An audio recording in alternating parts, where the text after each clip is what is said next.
What happens when the person nominated to command the most powerful military on Earth is asked a simple question? Will you obey an illegal order from the president? In a tense confirmation hearing, this wasn't a hypothetical exercise. It was a direct challenge, rooted in recent history, posed by a senator with first-hand combat experience to the man who could soon be the nation's next Secretary of Defense. The exchange that followed was a masterclass in political maneuvering and rhetorical evasion, as the nominee repeatedly deflected, pivoted, and refused to give a straight answer. A far more chilling question emerged. Does a refusal to affirm your allegiance to the Constitution, in fact, reveal where your true loyalties lie? For those who I haven't met in my 1 week that I've been sworn into the Senate, I'm a CIA officer recruited after 9/11. I did 3 tours armed in Iraq alongside the military, and have worked for 4 different secretaries of defense, both Democrat and Republican, proudly, and watched them make decisions that literally determine the life and death of Americans in the dark of night. I'm also a Democrat representing a state that Trump won, right? We both won on the same ballot. So I understand that President Trump has the right to nominate his people. We are going to have policies that we disagree with. All of that, to me, comes very standard. What I think I'm most concerned with is that no president has the right to use the uniformed military in a way that violates the U.S. Constitution and further taints the military as that apolitical institution that we all want, right?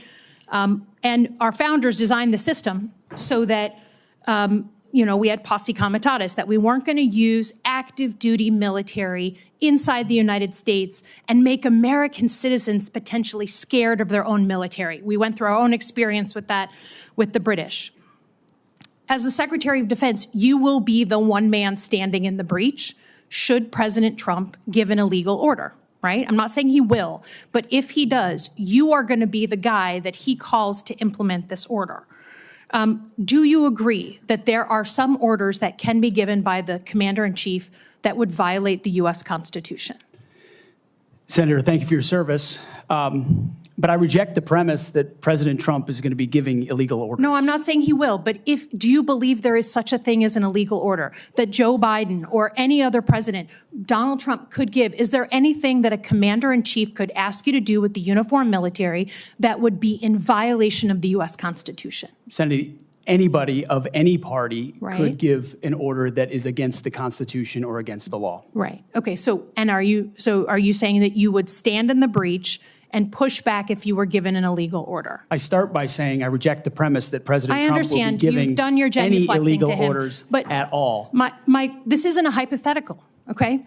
Your predecessor in a Trump administration, Secretary Esper, was asked and did use uniformed military to clear unarmed protesters. He was given the order to potentially shoot at them. Helos flew low in Washington, D.C. as crowd control. He later apologized publicly for those actions. Was he right or wrong to apologize? Senator, I was there on the ground. And I saw the understand, helo and myself. I respect that. I've been there. But you're I about understand to the be level the of threat Secretary of Defense. that was involved in that moment. I Was also he right understand to? So he was legality and the Constitution. Sir, was he right and the or laws of wrong what you to have. apologize? I'm not going to put words in the mouth of Secretary Esper or anybody else. He said them himself. You don't have to. What are you scared of? Did he do the right thing by apologizing? I'm not scared of anything, Senator. Then say yes or no. You can say no. I'm interested in upholding the laws and the Constitution in any particular scenario. Donald Trump asked for the active duty 82nd Airborne to be deployed during that same time. Secretary Esper has written that he convinced him against that decision. If Donald Trump asked you to use the 82nd Airborne in law enforcement roles in Washington, D.C., would you also convince him otherwise? I'm not going to get ahead of conversations I would have with the president. However, there are laws and processes inside our Constitution that would be followed. President Trump said in November that he is willing to consider using the active duty military against the, quote, enemy within. Have you been personally involved in discussions of using the U.S. military active duty inside the United States? Senator, I'm glad we finally got to the topic of border security equaling national security because it's been abdicated and ignored for the last 4 years. That wasn't my question. I'm just asking, have you been involved? You're about to be the Secretary of Defense, potentially. Have you been involved in discussions about using the active duty military inside the United States? Senator, I am not yet the Secretary of Defense. Right. I'm if just asking. confirmed, I would be party to any number of So you conversations. haven't been in any of these which conversations? I would not reveal what I have discussed with the President of the United States. Just have you been in conversations? You're going to be in charge of 3 million people, the active duty that I know you care about. I believe you care about. So have you been in conversations about using the active duty in any way? Whether it's setting up in detention camps, policing dangerous cities, have you been involved in any of those conversations? Certainly, I have been involved in conversations relating to doing things this administration has not, which is secure the southern border and not allow floods of illegals to enter our country through an invasion that threatens the American people. And there are ways in which the military is already playing a role in that, to include 5,000 National Guardsmen from Indiana and Texas who are at the border right now, allowing for border security. So there is plenty of precedent duty military for military to members staff detention our southern centers. border. Our U.S. military is not trained in law enforcement roles. I think you know that, right? We've seen how that mission is difficult for them in places like Iraq and Afghanistan because that's not the training a uniformed military comes with. Do you support the use of active duty military in supporting detention camps? Senator, everything we will do would be lawful and under the Constitution, but I recognize that this administration has abdicated its responsibility. President Trump is going to restore order at the border, prevent our enemies from invading, and yes, he has said Sir, I get your filibustering. I get it. Part of what happens. In the spirit of preserving the institution that I think we both care about, legitimately, the Uniform Code of Military Justice. I've heard a couple of different things. One, you said you will not change the Uniform Code of Military Justice, which is what governs justice system in the military. Yes or no? You said that earlier. Those are laws, Senator, set by Congress. Okay, so you will not go to change it. You will not attempt to change it. You also said that JAG officers are potentially people who put their own interests in their own medals and promotions ahead of the troops. Senator Lindsey Graham was a JAG officer for most of his life. Is that what you believe about those who implement our justice system in the U.S. military? Senator, I was speaking about particular JAG officers I've had to deal with in my military experience. Are you going to get not involved? About a member of the United States Senate. Are you, as Secretary of Defense, going to get involved in the implementation of the U.S. Military Code of Justice? Senator, ultimately, it will be a big part of my job to evaluate decisions vis-a-vis the Uniform Code of Military Justice. Yes. Have you seen is CQ Brown on your list in the Warrior boards to be removed from his position? Senator, every single senior officer will be reviewed based on meritocracy, standards, lethality, and commitment. The confrontation we witnessed was more than just political theater. It was a forensic examination of loyalty, principle, and the guardrails of American democracy. On one side stood the interrogator, a Democratic senator whose credibility was forged not in political chambers, but as a CIA officer on armed tours in Iraq. She represents a constituency that voted for the very president whose potential actions she questions, giving her a unique, non-partisan footing. Her strategy was surgical, to strip away hypotheticals and force the nominee to confront real-world precedents. She invoked the ghost of a recent past, the use of uniformed military to clear unarmed protesters under former Secretary Esper, an act for which he later publicly apologized. She wasn't asking about a fantasy. She was asking about a repeat of documented history. On the other side was the nominee, a man on the verge of immense power. His objective was singular: survival. His performance was a masterclass in rhetorical defense. His primary weapon was the rejection of the premise. By refusing to entertain the possibility that the president would issue an illegal order, he dodged the core question entirely. It's a clever tactic.